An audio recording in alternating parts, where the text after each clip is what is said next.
என்னுடைய பெயர் pastor Francis Jagan. நாங்கள் மெதக் மாவட்டத்தில் திம்மாப்பூரில் ஊழியம் பண்ணுறோம். தெலங்கானா மிஷன் மிஷனரி ஊழியங்கள் மூலமாக அந்த காஸ்பல் டீமோடு இருந்து இந்த ஒரு வரலாறை குறித்து பேசிகிட்டு இருக்கோம். ஆசியாவில் முதல் மிகப்பெரிய சர்ச்சு சிஎஸ்ஐ சர்ச்சு கட்டப்பட்ட ஒரு இடத்துலேருந்து நம்ம பேசிகிட்டு இருக்கிறோம். இதோட வரலாறை குறித்து நம்ம பேசிகிட்டு இருக்கோம். இது தெலுங்கில் சொன்னது பாஸ்டர் மனோகர் அவங்க. இதெல்லாம் தமிழில் உங்களுக்கு நான் சொல்ல போகிறேன், கேளுங்க. பிரிட்டிஷ் ராஜா பிரிட்டிஷ்லேருந்து ஒரு தேவ மனிதன் வந்தார். இந்த ஹைதராபாத் பட்டணத்தில், அதாவது இந்த தெலங்கானா மாநிலம் முழுமையாக ஒரு பெரிய ஆலயத்தை கட்டணும்னு சொல்லி அவருக்கு ஒரு தரிசனத்தை ஆர்டர் கொடுத்தார். தரிசனம் கிடைச்ச உடனே ஒரு 100 வருடங்களுக்கு முன்பாக இந்த சார்மினார் என்று சொல்லப்படுகிற ஹைதராபாத் பட்டணத்துக்கு அவர் சென்றார்.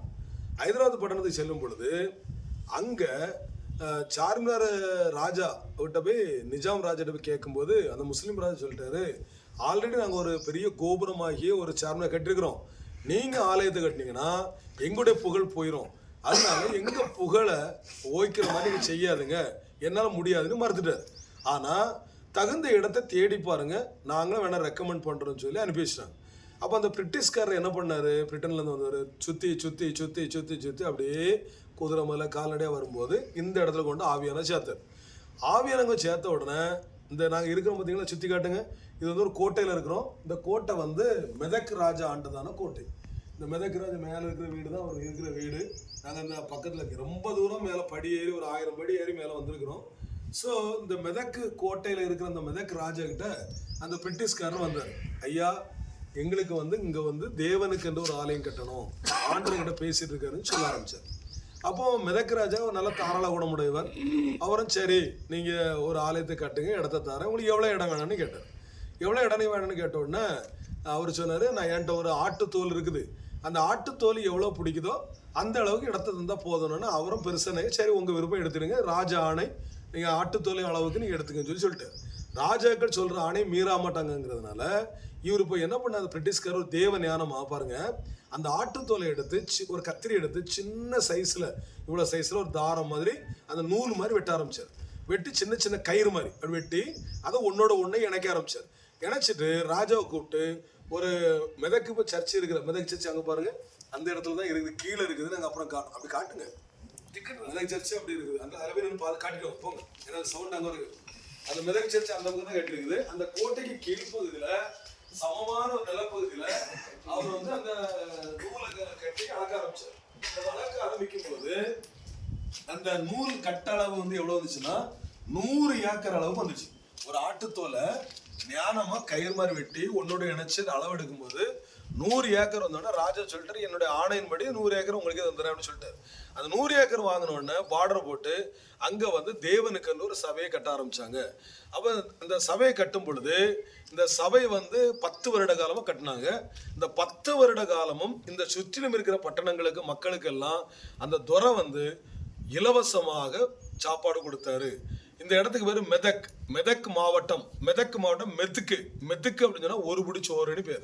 இப்போ நம்ம ஊரில் சொல்லுவோம்ல, ஒரு புடி சோறுக்கு வேலை செஞ்சான், ஒரு புடி தானியத்துக்கு வேலை செஞ்சான், அந்த மாதிரி வர்ற வேலைக்காரங்களுக்கெல்லாம் சாயந்தரம் கூலி வந்து ஒரு புடி தானியம், ஒரு கைப்பிடியில் எவ்வளோ வரும் அவ்வளோ தானியம், சோளம், மக்காச்சோளம், நெல், அரிசி, கோதுமை இப்படி வச்சுருப்பாங்க.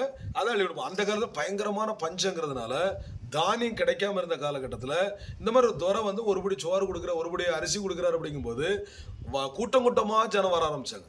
ஆயிரக்கணக்கான ஜனங்கள் வந்து கல்லினால் கட்டப்பட்ட இடம், மிக அற்புதமான தேவாலயம், ஆசியாவில் புகழ்பெற்ற முதல் ஆலயம்.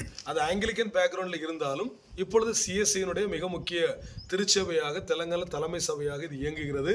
லட்சக்கணக்கான மக்கள், கோடிக்கணக்கான மக்கள் தெலங்கானா, ஆந்திரா எல்லா இடமும் இருந்து உலக புகழ்பெற்ற இடத்துக்கு வந்து பண்ணுறதுக்கு காரணம் தேவனுடைய தரிசனத்தை அந்த காலத்தில் அந்த நிமிடத்தில் ஒரு தேவ மனிதனுக்கு கொடுத்த நேரத்தை அந்த தாளம் தான் பண்ணதுனால இன்னைக்கு நம்ம ஊழியம் பண்ணுறதுக்கு இது ஒரு வாய்ப்பாக, ஒரு வாசலாக, திறந்த வாசல் அமைஞ்சிருக்குது.